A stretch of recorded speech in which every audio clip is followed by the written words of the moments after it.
Baik, alhamdulillah sudah 15 menit kita menunggu. Baik, kita awali saja. Bismillahirrahmanirrahim. Assalamualaikum warahmatullahi wabarakatuh. Waalaikumsalam warahmatullahi wabarakatuh. Alhamdulillahilladzi arsala rasulahu bil huda wa dinil haqq liyudhhirahu 'alad dini kulli wa kafa billahi syahida. Asyhadu an la ilaha illallah wahdahu la syarika la wa asyhadu anna Muhammadan abduhu wa rasuluhu la nabiyya ba'dah. Allahumma shalli ala sayyidina Muhammad wa ala ali Muhammad. Amma ba'd. Alhamdulillah, pujian syukur mari kita senantiasa panjatkan kepada Allah Subhanahu wa taala. Salawat dan salam semoga senantiasa tercurah limpahkan selalu kepada junjungan alam Nabi besar Muhammad sallallahu alaihi wasallam, kepada keluarganya, sahabat, tabiut tabiin sampai kepada kita umatnya hingga akhir zaman. Alhamdulillah, jamaah Masjid Ansarullah, jamaah kajian bedah buletin kafah yang dirahmati Allah Subhanahu wa taala. Alhamdulillah, Al-Fakir bisa kembali menyapa jamaah sekalian untuk bersama-sama kita mendengarkan menyimak insyaallah ilmu yang akan disampaikan oleh guru-guru kita berkaitan dengan tema yang diangkat di buletin kafah edisi pekan ini. Dan alhamdulillah sudah hadir di tengah-tengah kita yang pertama guru kita seperti biasa, dia pengasuh dari kajian bedah buletin kafah Doa Al-Mukarram Ustaz Deni Muhyiddin. Alhamdulillah sudah hadir tengah kita. Dan juga alhamdulillah sudah bersama kita guru kita yang selanjutnya insyaallah beliau Ustaz Dian Hadiansah. Alhamdulillah juga sudah hadir di tengah-tengah kita. Insyaallah beliau nanti akan membedah ya buletin kafah edisi pertama. Baik, sebelum kita awali mari untuk menambah keberkahan acara kita pada sore hari ini, mari kita awali dengan membaca Ummul Quran. Barakatil Ummul Quran. Al-Fatihah. A'udzubillahi minasyaitonirrajim. Bismillahirrahmanirrahim. Alhamdulillahirabbil alamin. Arrahmanirrahim. Maliki yaumiddin. Iyyaka na'budu wa iyyaka nasta'in. Ihdinas siratal mustaqim.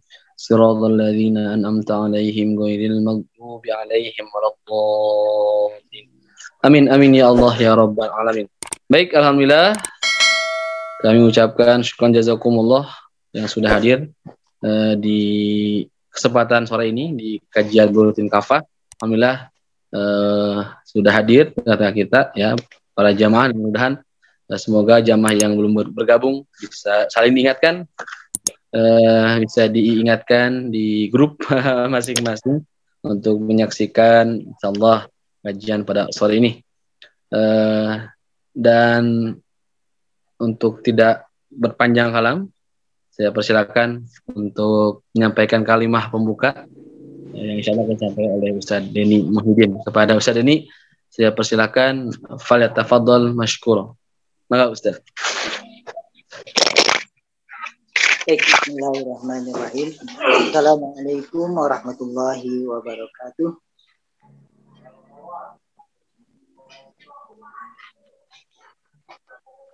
Waalaikumsalam warahmatullahi wabarakatuh. Alhamdulillahirabbil alamin. Asyhadu an la ilaha illallah wa asyhadu anna Muhammadan rasulullah. Allahumma shalli ala sayyidina Muhammad wa ala alihi wasallam. Alhamdulillah, puji dan syukur kita panjatkan kepada Allah Subhanahu wa taala yang dengan limpahan rahmat dan karunia-Nya kita bisa bersua kembali di acara bedah buletin kafah. Dan untuk kali ini kita akan membahas tentang buletin kafah edisi 183 ya, yakni berkenaan dengan miras. Hadirin rahimakumullah, ini adalah hal yang perlu kita kita kemukakan ya, di dalam hal ini, di dalam pembahasan kita pada kesempatan kali ini, karena ini menyangkut kepada hal yang memang urgen kita bahas. Suaranya terputus. Oke, baik. Saya tutup dulu ini. Nah, jadi ini adalah hal yang perlu kita bahas karena ini menyangkut dengan kepentingan ya kehidupan kaum muslimin. Ya, sebagaimana kita ketahui bahwa siapapun ya kaum muslim tentu memahami bahwa miras ini adalah hal yang memang sudah diharamkan ya, di dalam syariat Islam. Hanya dengan kondisi pada saat ini, dengan corak kehidupan di tengah-tengah kaum muslimin yang sekuler seperti sekarang ini, akan hukum terkait dengan miras ini tergantung kepada siapa yang memiliki kebijakan untuk menentukan hal ini, ya, sehingga kita bisa pahami bagaimana undang-undang ya yang dibuat untuk ya, dengan berbagai argumen ya terkait dengan apakah itu namanya pengendalian ataupun kemudian pembatasan dan lain sebagainya terkait dengan miras, intinya adalah ada celah ya di mana hal itu sangat memungkinkan miras itu memang tetap berproduksi ya, artinya bahwa miras ini dengan sistem sekarang itu menjadi legal ya, apalagi dengan adanya undang-undang cilaka ya, ini adalah gerbang ya untuk ya investasi dalam miras ini gitu. Meskipun kemarin juga kita ketahui bagaimana di halaman atau lembar ketiga ya pasal ini dicantumkan terkait dengan hal ini, kemudian dicabut ya oleh presiden, namun pasal-pasal yang lainnya tidak gitu ya, seperti itu. Nah, jadi mengapa kita bahas, karena ini tidak hanya sebatas legalisasi terkait dengan produksi miras ya atau investasi miras, tapi ini menyangkut generasi kaum muslim ya yang dengan hal ini ya sudahlah dengan kondisi sekarang ini sudah begitu rupa ya rusaknya ya, dan semakin jauhnya dari nilai-nilai Islam, ditambah lagi dengan adanya upaya untuk melegalisasi miras ini ya, sehingga alih-alih bisa ya istilahnya menjadikan ya generasi ke depan itu menjadi generasi yang unggul ya, yang tentunya kita berharap seperti itu, tentunya tidak jauh panggang dari api kalau misalnya yang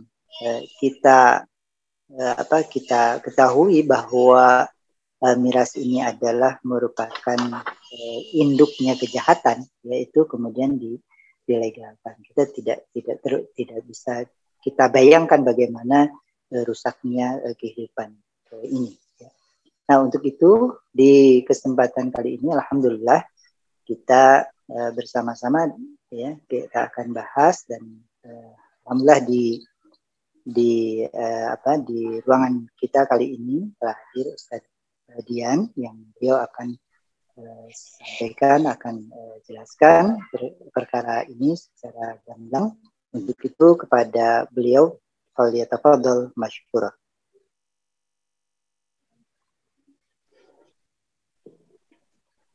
Assalamualaikum warahmatullahi wabarakatuh.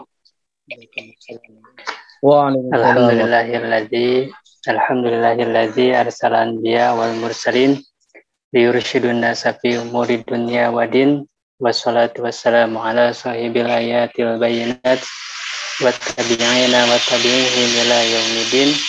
Asyhadu an la ilaha illallah wahdahu la syarika lah wa asyhadu anna Muhammadan abduhu wa rasuluhu la nabiyya ba'dah. Sebelumnya mohon maaf ada suara background yang mungkin sedikit mengganggu karena tetangga lagi buat sesuatu pakai mesin. Kemudian ada yang harus direvisi dari MC. Saya bukan guru gitu. Saya hanya murid yang berusaha belajar, kemudian mencoba ketika mendapatkan amanah untuk sama-sama kita bahas terkait salah satu tema yang ada di buletin Kafah ini. Ya, mungkin untuk pertama kita akan sedikit buka dulu ya bahwa yang dimaksud dengan homer gitu ya secara bahasa itu artinya menutup gitu ya. Kemudian secara istilah gitu ya, ini sebagaimana ada salah satu hadis yang diriwayatkan oleh Imam Bukhari, hadis 1933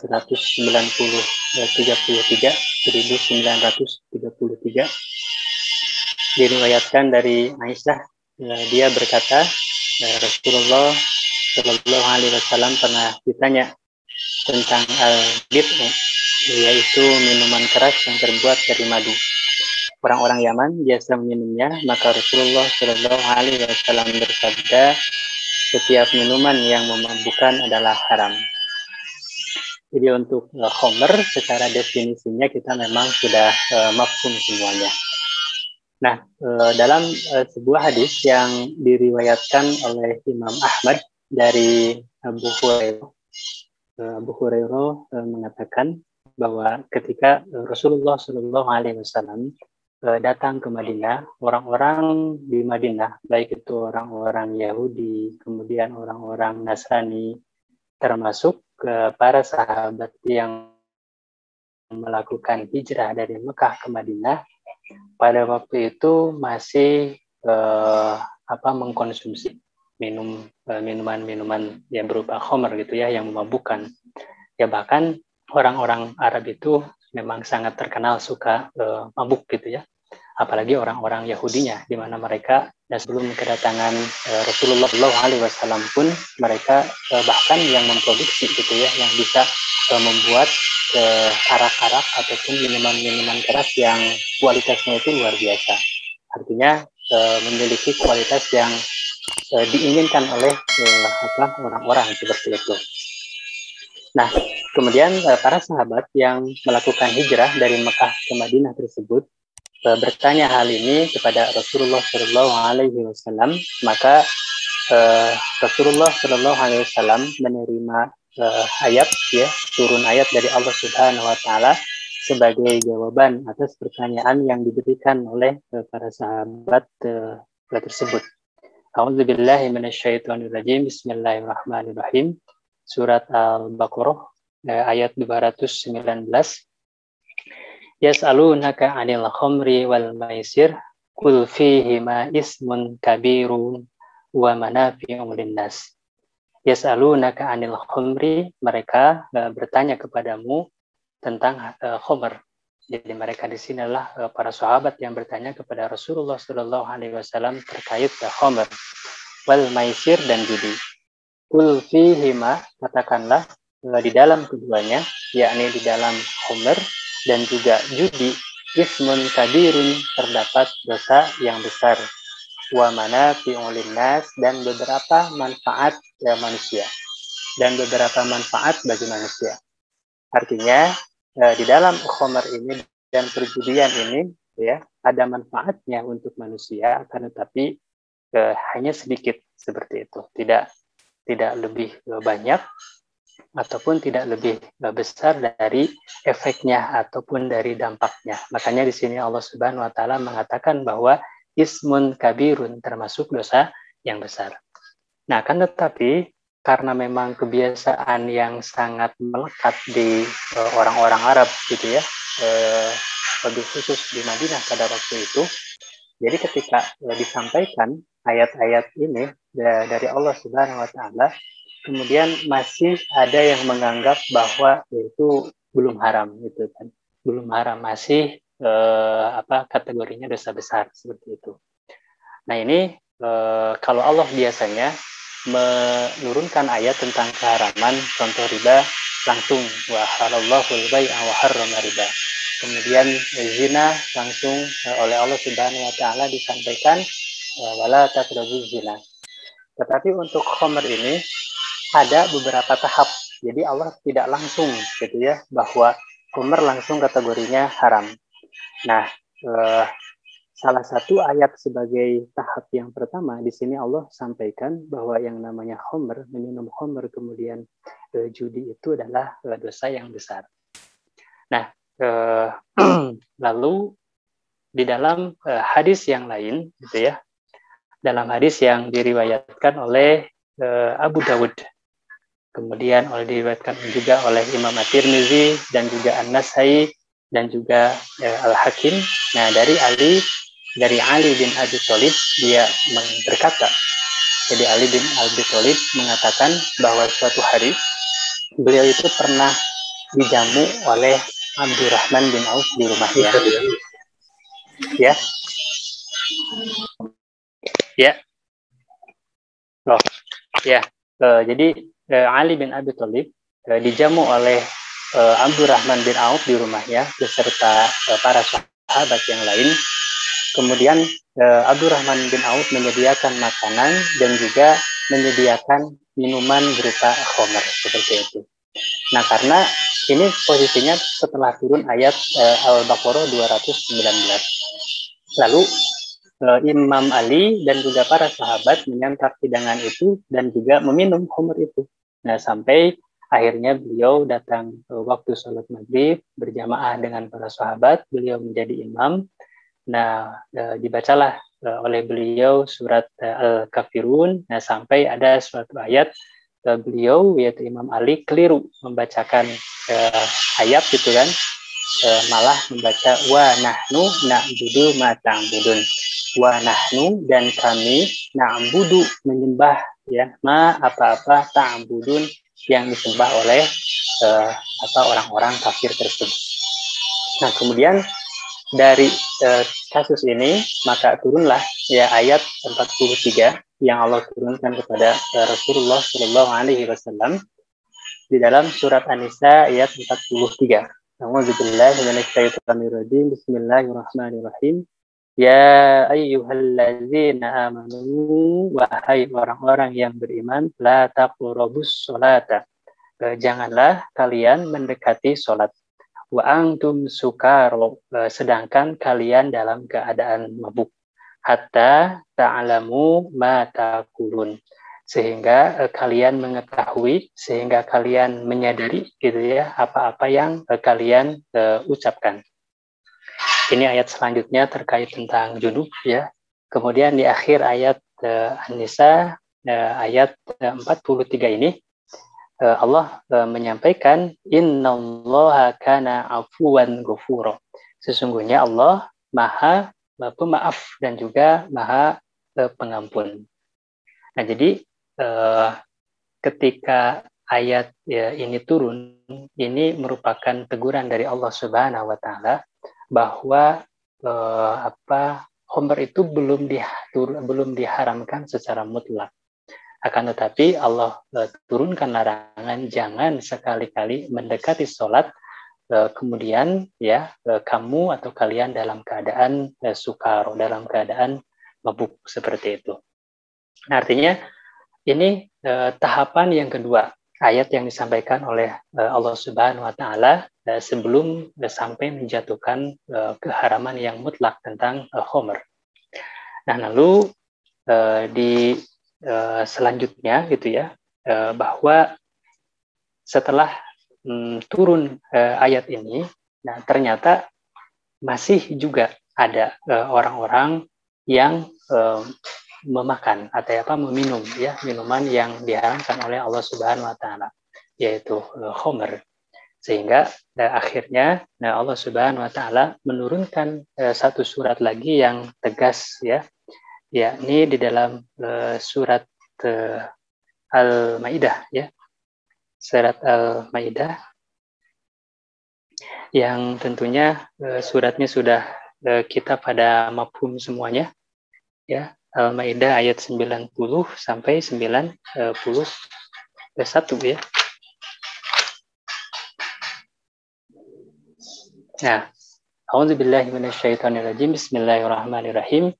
Ya ayyuhalladzina amanu, wahai orang-orang yang beriman, innamal khumru, nah sesungguhnya khamr. Di sini Allah Subhanahu wa taala menggunakan kalimah ya innama ya sebagai taukid, sebagai penegasan ya. Innamal khamru, bahwa sesungguhnya khamr itu ya, wal maisiru, dan perjudian, wal ansobu, dan menyembelih hewan ataupun daging untuk persembahan kepada berhala, wal azlamu, dan mengundi dengan anak panah, rijsun, adalah perbuatan keji. Di dalam tafsir yang lain dikatakan rijsun ini adalah najis gitu ya. Kemudian kata Allah min amalis syaiton, nah termasuk dari perbuatan syaiton. Nah fajtanibuhu, maka jauhilah itu yang barusan disampaikan, khamr, maisir, ansob, al-azlam, dan rizun, diperintahkan oleh Allah untuk dijauhi, la'allakum tuflihun. Jadi dari ayat 90 ini Allah Subhanahu wa taala di dalam ayat ini ada beberapa qarinah. Yang pertama adalah dengan tegas gitu ya, mengatakan dengan taukid bahwa ini merupakan khamr, yang namanya khamr, kemudian judi ya, persembahan untuk berhala, kemudian mengundi dengan anak panah. Nah, yang kedua qarinahnya itu adalah najis atau keji. Jadi termasuk perbuatan yang keji. Nah, yang ketiganya Allah sampaikan juga termasuk perbuatan syaiton gitu kan. Sudah keji, termasuk perbuatan syaiton, kemudian di awalnya keharamannya gitu ya, kemudian diperintahkan juga fajtanibuhu ya, agar dijauhi oleh kita supaya kita supaya mendapatkan keberuntungan di hadapan Allah Subhanahu wa taala.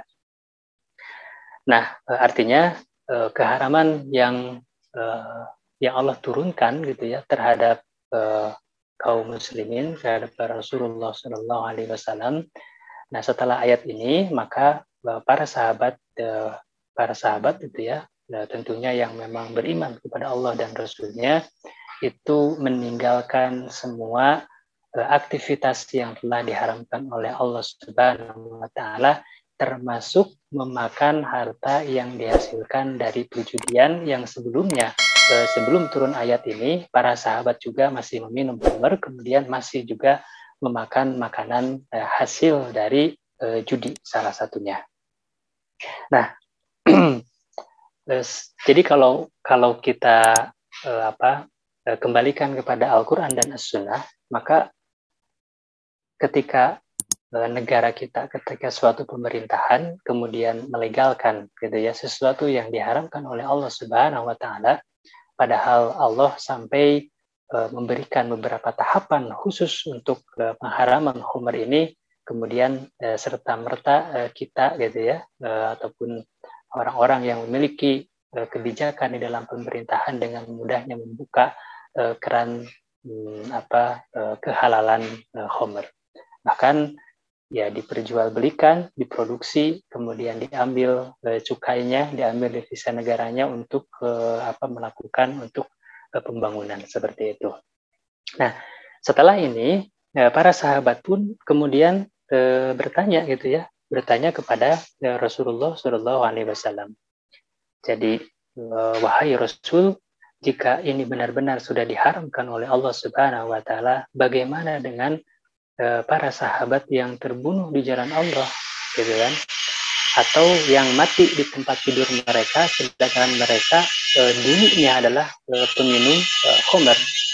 Maka Allah Subhanahu wa taala memberikan jawaban terhadap pertanyaan para sahabat, yakni diturunkan kepada Rasulullah SAW ayat 93-nya. Ya. A'udzubillahi minasyaitonirrajim. Laisa 'alal ladzina amanu, tidaklah atas orang-orang yang beriman, wa 'amilus sholihati, dan juga orang yang beramal soleh, yang mengerjakan amal soleh, junahun dosa, fima tomi'u, tentang apa yang mereka makan dahulu. Idza mattaqau wa amanu, apabila mereka bertakwa dan beriman, wa 'amilus sholihat, dan melakukan kebajikan, summattaqau wa amanu, kemudian mereka bertakwa dan beriman, summattaqau wa ahsanu, kemudian mereka bertakwa dan berbuat baik, wallahu yuhibbul muhsinin, dan Allah mencintai, menyukai orang-orang yang berbuat kebaikan. Nah, ini sebagai mungkin pembuka ya untuk kita diskusikan lebih lanjut terkait khamr ini, kemudian dampaknya seperti apa, lalu mungkin beberapa hal ya yang terkait nanti jenis-jenis makanan yang diharamkan itu maksudnya jenis-jenis minuman yang kategori terhadap khamr itu apa saja, termasuk ya bagaimana di dalam negara gitu ya pengaturan yang seharusnya yang sesuai dengan hukum syara, kita bisa diskusikan di termin selanjutnya. Itu saja mungkin sebagai pembuka. Dikembalikan lagi kepada MC. Baik, alhamdulillah, syukran jazakallah Ustaz Dian. Jadi tadi apa yang disampaikan oleh Ustaz Dian sudah begitu jelas ya, keharaman itu khamr gitu ya, baik Al-Quran dan juga hadis Nabi SAW. Jadi kalau ada yang tadi ya menjadikan dalil bolehnya khamr gitu ya, nah ini kan sudah ngawur berarti ya. Nah insyaallah semakin menarik, dan insyaallah kajian kita ini insyaallah sampai jam 6 tidak ada waktu ya. Setelah ini nanti boleh ada sesi tanya jawab ya, silakan bagi jamaah yang ingin tanya jawab, ya ingin bertanya. Mohon saya mohon maaf, ini kamera saya matikan, nampaknya kalau dinyalakan agak sedikit putus-putus begitu. Baik, sebelum nunggu penanya atau sebelum nunggu jamaah yang ingin bertanya, saya mungkin memberikan kesempatan kembali kepada Ustadz ini untuk memberikan tambahan ataupun tadi berkaitan dengan tema kali ini. Maka Ustadz, persilakan Ustadz Denny. Ya, ya, bentar oke ya, Abi. Videonya di paringan margi beli kenaan sinyal kurang saya. Nah, jadi sebagaimana tadi disampaikan oleh Ustadz Dian bahwa memang sebenarnya sejak awal itu ya terkait dengan khamr ini memang adalah perkara perbuatan dosa yang itu hal yang sudah kita ketahui bahwa kalau perbuatan itu berbuah dosa berarti perkara yang harusnya ditinggalkan ya, seperti itu. Saya tadi sampaikan bahwa ada beberapa ayat yang kemudian sampai kepada larangan tegas ya, sampai kemudian juga para sahabat itu menumpahkan ya gentong-gentong di orangnya kendi-kendi ya. Tempat-tempat di mana terdapat khamr ya, manakala Allah berikan ketegasan ya terkait dengan keharaman khamr. Nah, hadirin rahimakumullah, khamr ini adalah bukan ketika Islam datang kemudian khamr baru ada, tapi memang sebelumnya sudah ada ya, khamr ini ya, dan sebagaimana tadi disampaikan bahwa masyarakat yang dihadapi oleh baginda Rasulullah SAW itu adalah masyarakat yang memang notabene sangat atau penyuka ya dari minuman khamr ini. Ya. Tentunya ya apa yang mereka dapati bahwa ada kemanfaatan di dalamnya sehingga mereka menyukai hal tersebut. Makanya kemudian di dalam ayat tadi disampaikan iya benar memang ada kemanfaatannya itu tapi sedikit kan itu dosanya besar. Artinya menegaskan bahwa apa yang kemudian ada di benak masyarakat ketika itu bahwa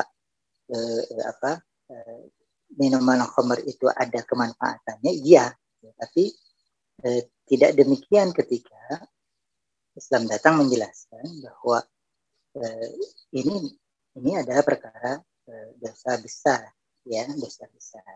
Bahkan ditegaskan bahwa ini adalah merupakan perbuatan syaitan. Ya, seperti itu. Nah, kalau kita perhatikan pada saat ini dengan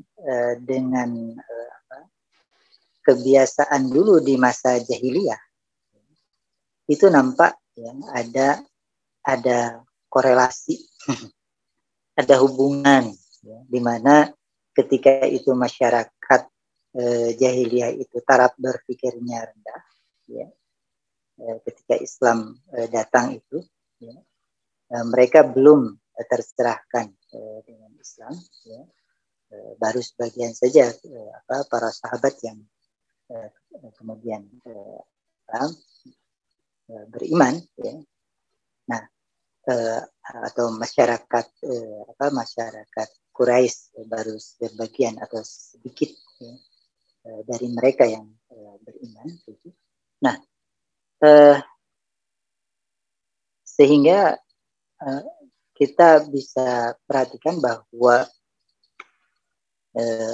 pada saat ini pun, ya, masyarakat yang ada itu dilimpu dan dipenuhi dengan rendahnya taraf berpikir mereka, ya, rendahnya taraf berpikir, gitu. Nah, hal ini kita perhatikan bagaimana mereka begitu menyukai khamr ini, gitu, ya. Kita tidak melihat apakah dia itu kalangan muda, kalangan tua, ya. Sama saja gitu ya, seperti itu. Dengan apa? Dengan konsep berpikir liberal, ya. Konsep berpikir sekuler, gitu ya, yang ya, memberikan kebebasan kepada manusia, ya, untuk berbuat apapun, gitu, ya. Yang penting cek manehanana ngeunah menurut dia manfaat, gitu. Seperti itu dia lakukan. Menurut dia istilahnya ada keuntungan, ya, baik itu secara pribadi maupun secara kelompok dan sebagainya, dia lakukan, seperti itu. Nah, ya ini membuktikan bahwa masyarakat pada saat ini, ya, itu diliputi dengan kegelapan, ya, dengan kegelapan, dengan kebodohan, di mana hatta Islam itu sudah diturunkan secara kafah, ya, secara menyeluruh pun, ya, itu tidak diindahkan.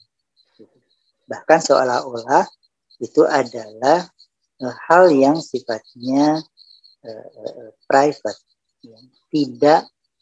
Mereka tidak merasa bahwa Islam ini mengatur kehidupan. Karena mereka merasa bahwa ya itu mah urusan pribadi saja. Ya. Sementara urusan kehidupan termasuk makanan, minuman dan sebagainya itu terserah manusia. Apalagi dengan sistem yang ada pada saat ini memberikan ruang yang begitu luas, begitu lengkap gitu untuk mereka melakukan kemaksiatan ini. Gitu.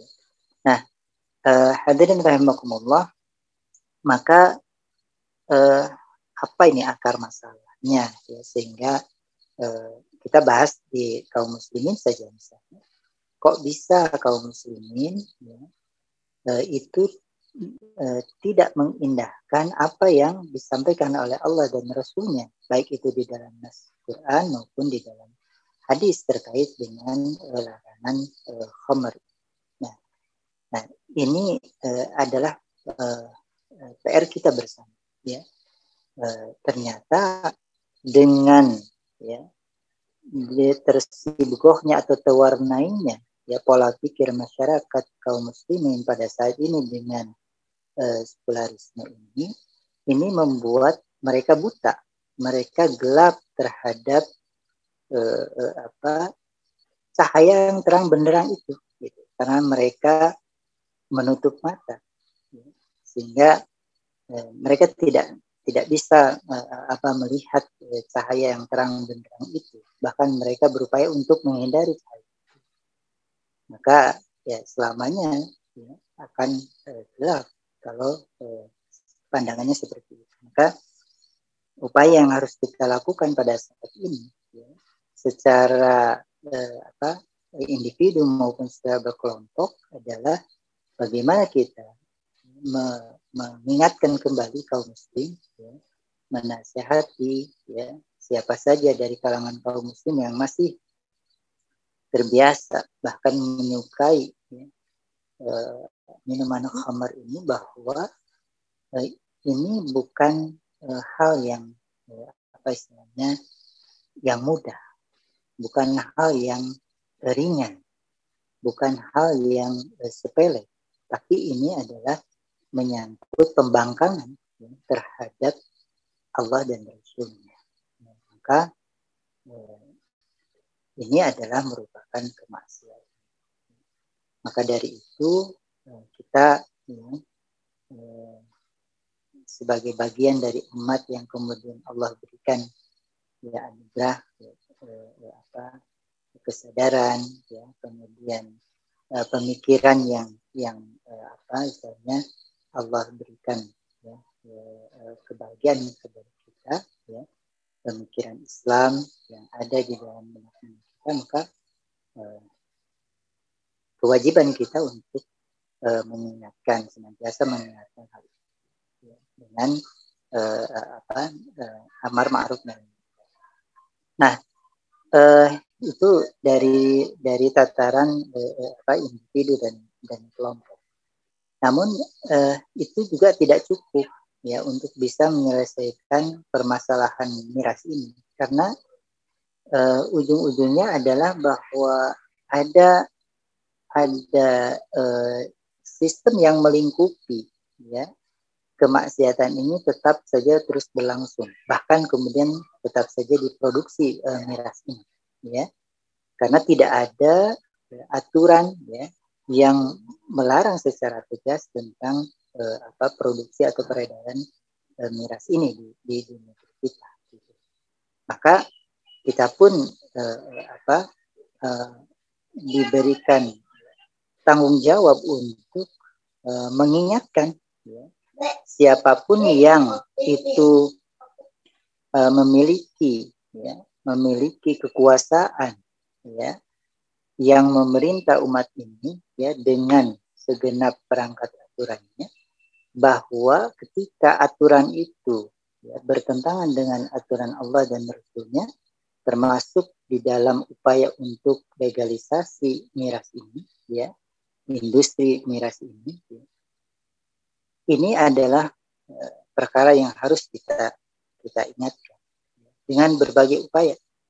Ya, pada saat ini kita sampaikan di sini ini adalah dalam upaya itu, bahwa apa yang dilakukan oleh pemerintah dengan ya, undang-undang silakannya sehingga melahirkan ya upaya untuk legalisasi ya industri miras. Ini adalah perkara yang wajib kita cegah ya dengan berbagai dengan berbagai cara kita ya. Tentunya dengan cara-cara yang memang dicontohkan oleh Rasulullah SAW. Maka dari itu hadirin rahimakumullah, selama hal ini terus berlangsung, artinya sistem pemerintahannya ya, kemudian sistem kehidupannya pada saat ini tetap dengan sistem sekularisme ya, maka tentu permasalahan miras ini tidak akan bisa diselesaikan gitu, ya. Nah, untuk itu maka tanggung jawab kita ya, sebagai kaum muslim untuk senantiasa ya, berpegang teguh bahwasanya syariat Islam ini adalah aturan yang klop, hanya aturan Islam yang pas ya untuk mengatur kehidupan manusia ini ya, sehingga kehidupan manusia ini ya, itu penuh dengan rahmat dan karunia Allah Subhanahu wa taala, dengan ditinggalkannya perkara-perkara yang itu merupakan termasuk dosa besar dan kemaksiatan kepada Allah Subhanahu wa taala. Dengan demikian maka sepenuhnya kita berpegang teguh pada tali Allah ini, dan sepenuhnya kita menyerahkan ya segenap ya, urusan ini kepada Allah dengan senantiasa melakukan ikhtiar ya, upaya-upaya yang bisa kita lakukan untuk mencegah kemungkaran ini. Allahu a'lam.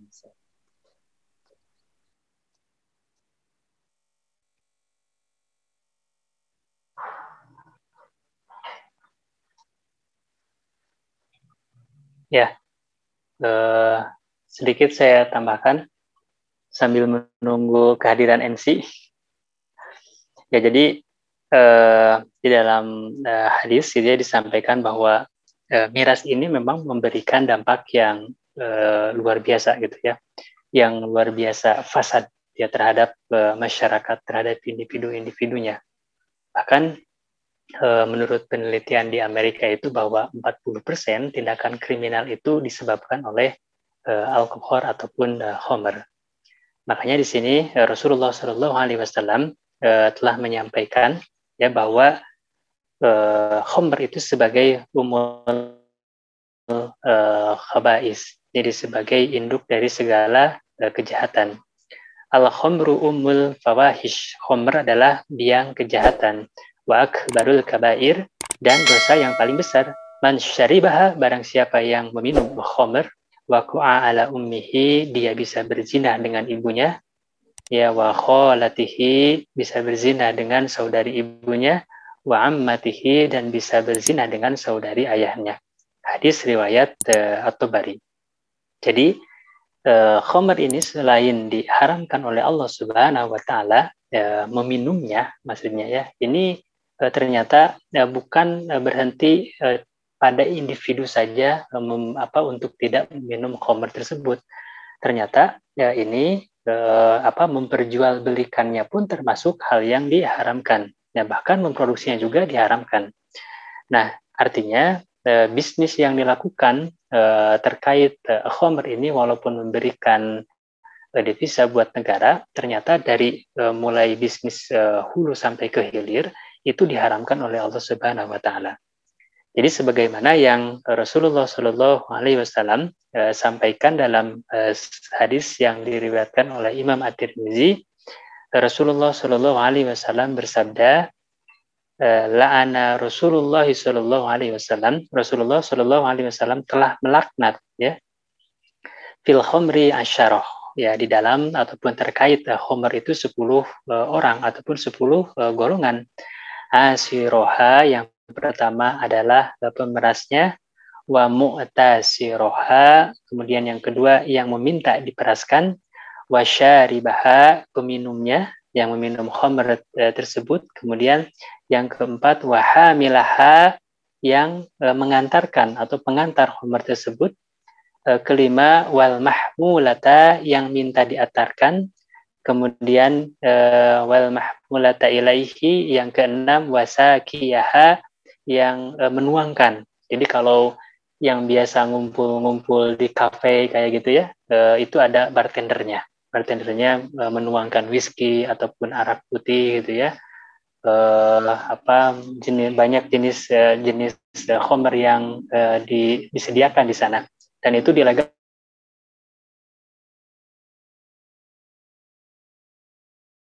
oleh pemerintah seperti itu. Kemudian yang ke-7 ya, penjualnya ya. Yang ke-8 wa akila samaniha, adalah yang menikmati pembelinya ya, yang menikmati harganya. Kemudian wal mushtariya, yang membelinya, yang ke-9. Nah, kemudian yang ke-10 wal mushtarotalah, yang minta dibelikan. Ternyata ini semuanya kena. Artinya industri miras itu adalah diharamkan oleh Allah Subhanahu wa taala dan Rasulnya. Makanya ketika hukum tidak diterapkan, hukum Islam, kemudian banyak yang tidak melaksanakan sholat, dibiarkan. Nah, di akhir-akhir ini di masyarakat gitu ya, itu karena jumlah pengangguran cukup banyak. Nah, di masyarakat itu banyak anak-anak muda yang sekarang mengkonsumsi gitu ya, jenis-jenis narkoba. Bahkan mungkin narkoba relatif lebih mahal. Ini ada yang relatif sangat murah katanya sekarang itu, sehingga banyak para pemuda kita yang masih remaja, yang masih sekolah, kemudian mengalami sakau. Jadi kecanduan yang akut gitu ya, sampai dia tidak menyadari, jadi kesadarannya tuh hilang sama sekali seperti itu. Yang akhirnya ini tidak bisa diselesaikan dengan hanya ruqyah, tetapi harus dilakukan selain hanya ruqyah karena akalnya terganggu gitu ya, harus ke psikiater, kemudian rehabilitasi. Ini luar biasa dengan keharaman-keharaman yang dilakukan oleh setiap individu, termasuk orang-orang muslim ini, kemudian dibiarkan dikarenakan tidak adanya hukum yang diberlakukan. Memang ketika Allah Subhanahu wa taala telah menetapkan itu berupa keharaman, itu masih memungkinkan ada peluang manusia itu untuk melakukan keharaman tersebut, untuk melanggar, untuk meminum apa yang diharamkan. Nah, oleh karena itu, makanya kenapa aturan Islam itu harus diterapkan? Karena di dalam Islam itu ada ukubat, ada sistem persangsian ya, atau sistem sanksi di dalam Islam. Nah, itu yang telah kita pahami, ada yang fungsinya sebagai jawazir, ada yang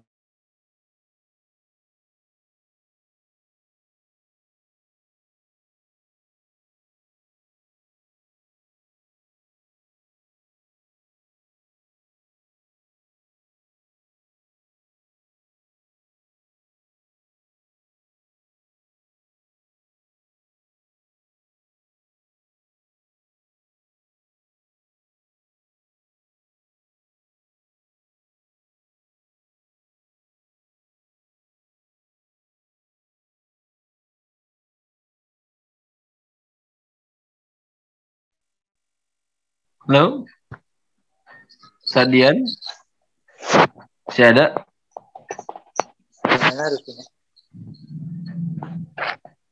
Tak ada ya, Sadian ya, keluar ya? Sinyalnya rutin ada. Oh, baik. Baik, jamaah rahimakumullah, kirain saya yang bermasalah sinyalnya. Baik, alhamdulillah tadi ditambahkan kembali oleh Ustadz Dian berkaitan dengan hukum khamar itu sendiri dan juga fakta realitas ya, dampak ketika khamar ini memang merajalela dalam kehidupan begitu ya. Tadi bahkan sebagai umul khaba'is, induk dari segala kejahatan begitu ya. Salah satunya dengan khamar, bahkan di Amerika sendiri, di barat juga itu salah satu faktor penyebab meningkatnya kriminalitas. Nah, ini tentunya ini kalau kita berbicara dalam tatanan dunia saat ini gitu ya, ketika kapitalisme global yang menerapkan di tengah-tengah kehidupan yang mana mereka itu memiliki asas manfaat gitu ya, betul-betul mencari keuntungan, ini menjadi lahan para kapitalis ya untuk mengaruk keuntungan gitu ya. Nah, ini hampir merata di seluruh negeri-negeri yang ada di dunia termasuk negeri kaum muslimin ya, menjadi pasar-pasar mereka. Baik, menarik tema saat ini gitu ya. Apalagi kemarin sempat ramai gitu ya, bagaimana penguasa negeri ini yang sangat mengherankan ya, tiba-tiba mengesahkan gitu ya. Namun kemarin ya, dan dengan tiba-tiba lagi gitu ya, mencabut katanya, mencabut lampirannya, tetapi kerannya masih tetap nyala nih, sementara hanya lampirannya saja begitu ya yang dicabut. Baik, jamaah rahimakumullah, saya persilakan bagi jamaah yang ingin bertanya. Karena di chat tidak ada, mungkin saya persilakan boleh yang ingin bertanya secara langsung. Silakan boleh raise hand bagi jamaah yang ingin bertanya langsung. Enggak? Ada? Sudah ada 11 partisipan yang hadir pada sore hari ini. Enggak? Dari jamaah yang ingin bertanya, saya persilakan. Ada? Atau tadi Ustadz Dian sempat terputus, mau dilanjut dulu atau bagaimana? Masih nyambung Ustadz Dian? Enggak?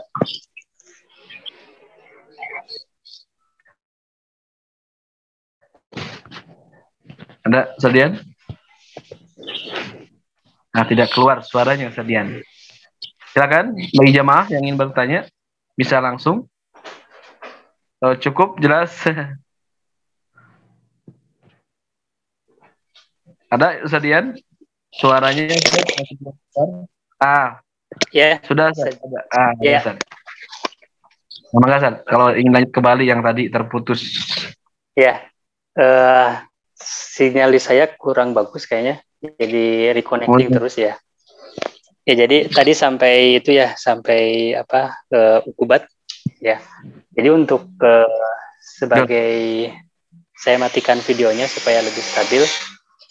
Jadi sebagai kita gitu ya, manusia biasa ya, kemungkinan besar itu individu kaum muslimin itu mungkin untuk melaksanakan untuk kemungkinan besar bisa gitu ya melanggar apa yang memang sudah Allah haramkan, termasuk ini khamr.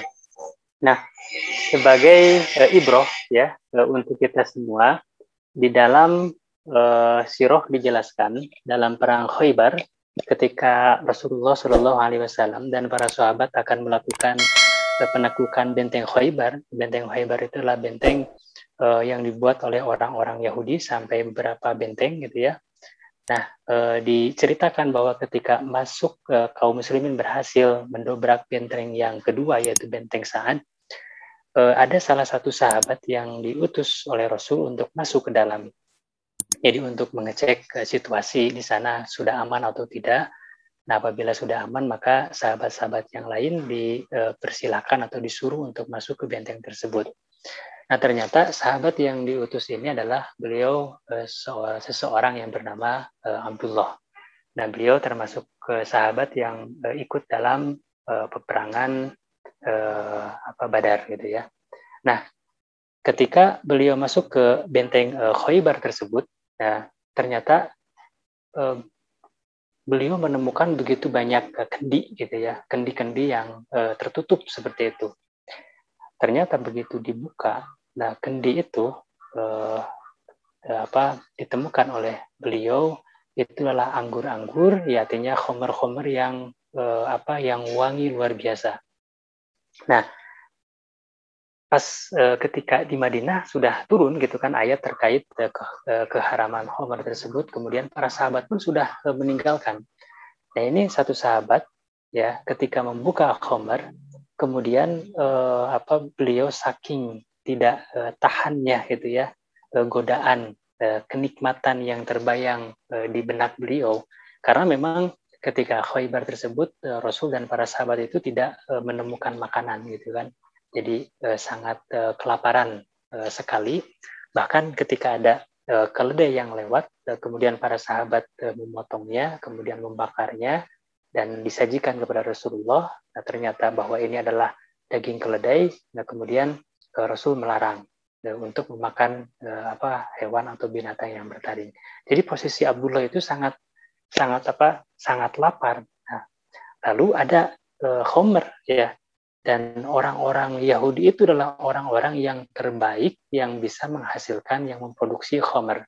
Makanya kalau misalkan di Indonesia sekarang Khomer itu ya di hotel-hotel, di kafe-kafe, di bar-bar itu memang pembuatnya itu yang paling bagus dari mereka gitu. Nah, akhirnya Abdullah ini kemudian tergoda sampai meminum khamr, bahkan sampai mabuk dan tidak tersadarkan diri. Akhirnya Rasulullah menyuruh sahabat yang lain untuk mengecek gitu ya ke benteng yang kedua tersebut yang telah ditaklukkan. Ternyata ditemukan Abdullah itu sudah mabuk berat dan tidak sadar seperti itu. Nah, ketika disampaikan kepada Rasulullah bahwa level sahabat gitu ya yang bersama Rasulullah melakukan hal itu yang jelas-jelas itu sudah merupakan keharaman, maka Rasul tentunya marah, kemudian mencambuk gitu ya beliau selama 40 cambukan seperti itu. Sebagai apa? Sebagai tadi ya penerapan aturan Allah, penerapan hukum Islam, ya sanksi dalam Islam. Nah, dicambuk 40 cambukan. Nah, tentunya setelah itu, nah apakah dimaafkan atau tidak?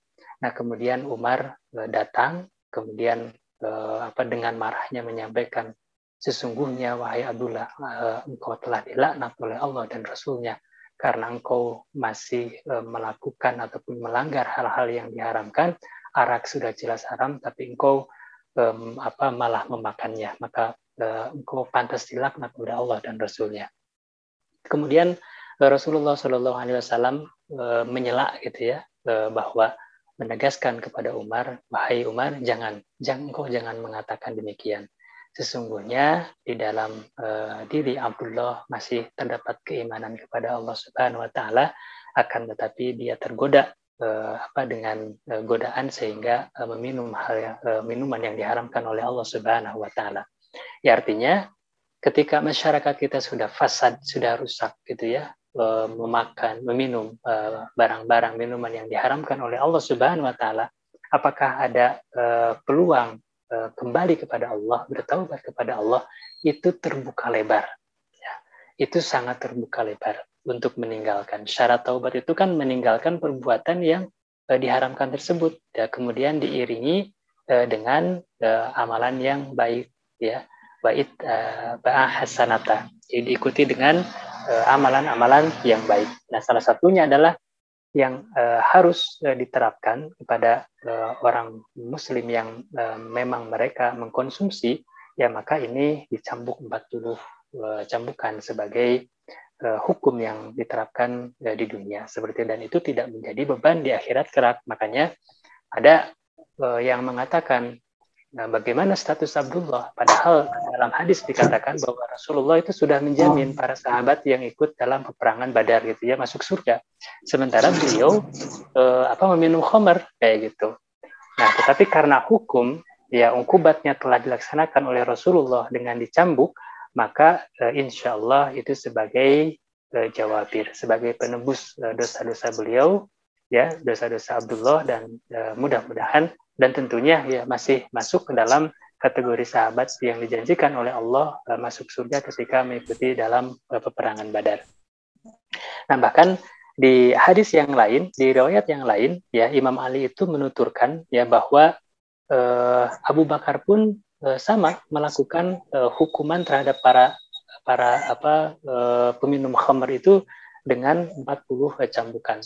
Nah, sementara pada zamannya Umar bin Khattab, beliau tidak menerapkan 40, tetapi menerapkan 80 cambukan bagi peminum khamr. Nah, itu bagi peminumnya, gitu kan. Nah, sedangkan sekarang misalkan dalam realitanya, orang yang meminum itu gitu ya bisa meminum itu karena ada produksi yang dilakukan oleh kalangan tertentu atau kelompok tertentu atau orang tertentu termasuk negara tertentu.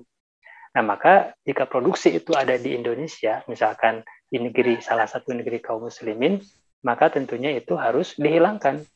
Nah, terkait peraturan presiden yang kemarin dicabut itu tidak mencabut yang sebelumnya, karena yang dicabut oleh presiden itu adalah terkait investasi baru ya yang itu yang membolehkan untuk adanya penjualan termasuk produksi miras yang baru seperti itu. Tetapi yang dulu itu tidak dicabut, artinya di negeri kita masih gitu ya, masih dilegalkan, masih dibolehkan barang siapa yang memiliki uang untuk membeli di kafe-kafe, di bar-bar, di tempat-tempat tertentu termasuk hotel, ya mungkin kalau air aqua kan harganya 4.000, 5.000 sebotol ya, paling gede mungkin 7.000 yang 1 liter.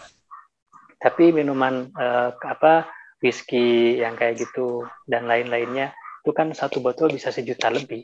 Nah, makanya masyarakat kita yang tidak terbentengi ya oleh hukum Islam dan juga tidak memiliki kemampuan untuk membeli, mereka membuat oplosan. Bahkan kan di Cirebon sempat ada kasus sampai 30 orang itu meninggal karena meminum minuman oplosan seperti itu. Ya, auzubillahi min dzalik. Bisa saja mungkin saya sementara menambahkan ya. Baik, teman-teman. Ya, alhamdulillah makin banyak informasi yang kita dapatkan, ilmu yang kita dapatkan berkaitan dengan tadi ya khamar, termasuk juga bagaimana dalam Islam, dalam hukum Islam berkaitan dengan khamar itu sendiri, baik itu minumnya dan juga tadi dikatakan sebagai pihak-pihak yang menjadi ikut andil dalam adanya khamar di tengah-tengah masyarakat. Baik, bagaimana, ada pertanyaan nggak dari jamaah? Tidak ada pertanyaan? Cukup? Ada yang ingin bertanya dari jamaah? Baik, alhamdulillah ini tak terasa sudah 17 ya. Dia ada waktu sekitar berapa menit nih? 13 menit gitu ya. Barangkali dari Ustaz Deni ada tambahan, saya persilakan Ustaz Deni. Iya. Nah, Ustaz Atim ada atau mangga Ustaz? Nah, jadi bukan Ustaz Deni. Mengapa permasalahan khamar ini istilahnya ya dipertahankan keberadaan, bahkan dikembangkan. Ini tidak lepas dari kepentingan sistem ya yang ada pada saat diterapkan, yang itu sekuler dan kapitalis, yang menjadikan industri khamar ini sebagai bagian dari pendapatan yang itu tidak bisa dihilangkan. Mengapa demikian? Karena memang dengan sistem kapitalis yang ada pada saat ini dan dengan sistem sekuler yang diterapkan pada saat ini, maka industri miras ini menjadi salah satu ya yang menopang dari sistem ini, sehingga sampai kapanpun itu tidak akan bisa dihilangkan ya, selama sistem yang rusaknya ini juga tidak dihilangkan.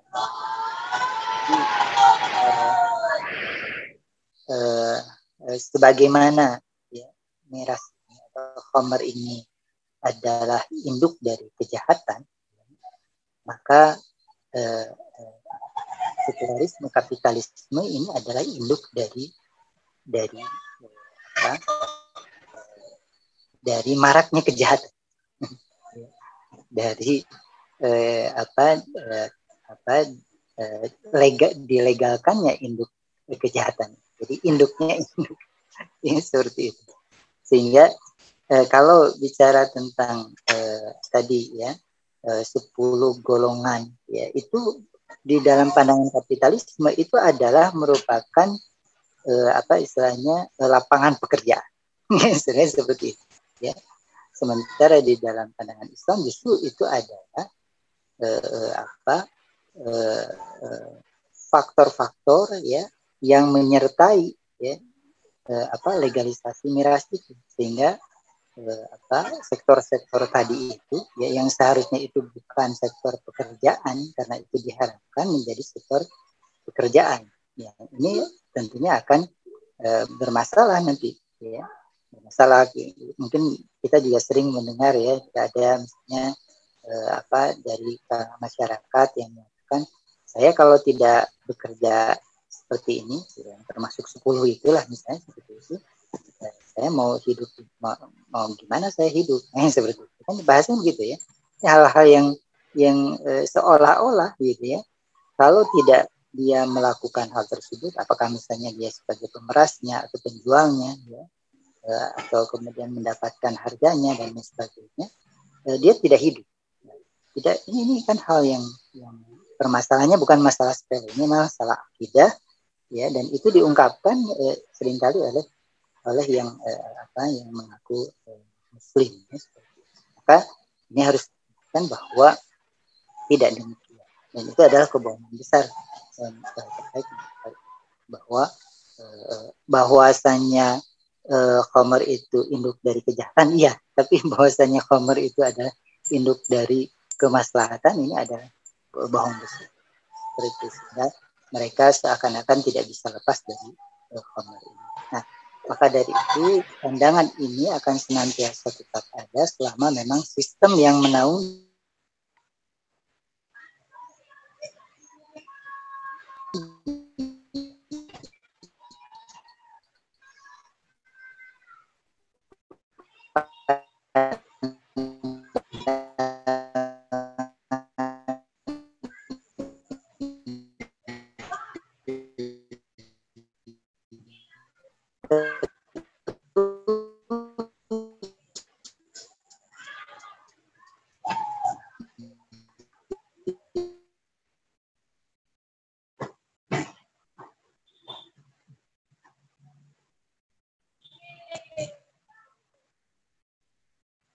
Baik, Ustaz Denny.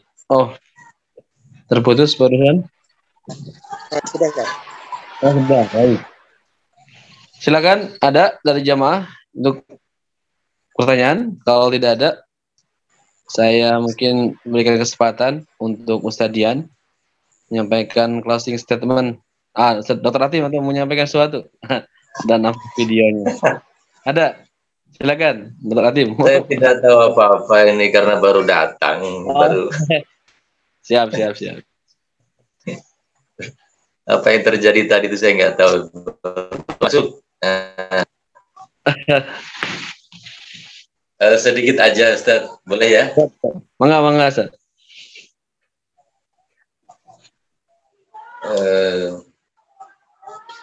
Saya tadi menjanjikan sama Ustaz Dian akan saya ikut gitu. Kalau saya backup, bahasa saya itu begitu. Tapi ternyata saya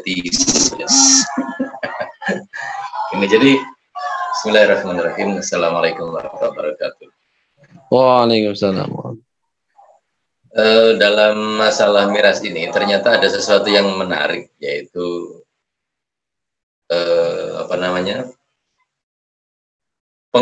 ada sebagian orang yang menggunakan kaidah malayatimul wajibu illa bihi fahuwa wajib. Nah, itu tadi udah dibahas belum, Ustaz? Belum, Ustaz. Oh, belum ya, gitu.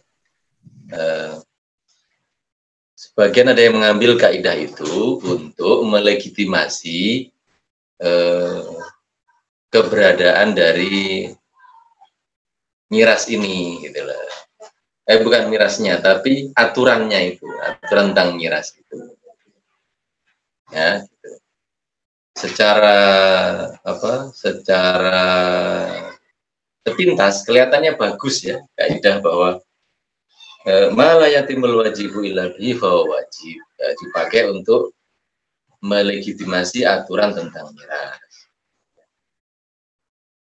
Katanya begini ya, saya ringkaskan saja ya, bahwa kalau tidak ada aturan nanti nggak bisa tercapai ketertiban sosial. Nah, makanya dibutuhkan aturan yang akan yang bisa untuk menciptakan ketertiban sosial itu. Nah, itu dipakai. Nah, mana gambar ini? Bentar, kok hilang gambar?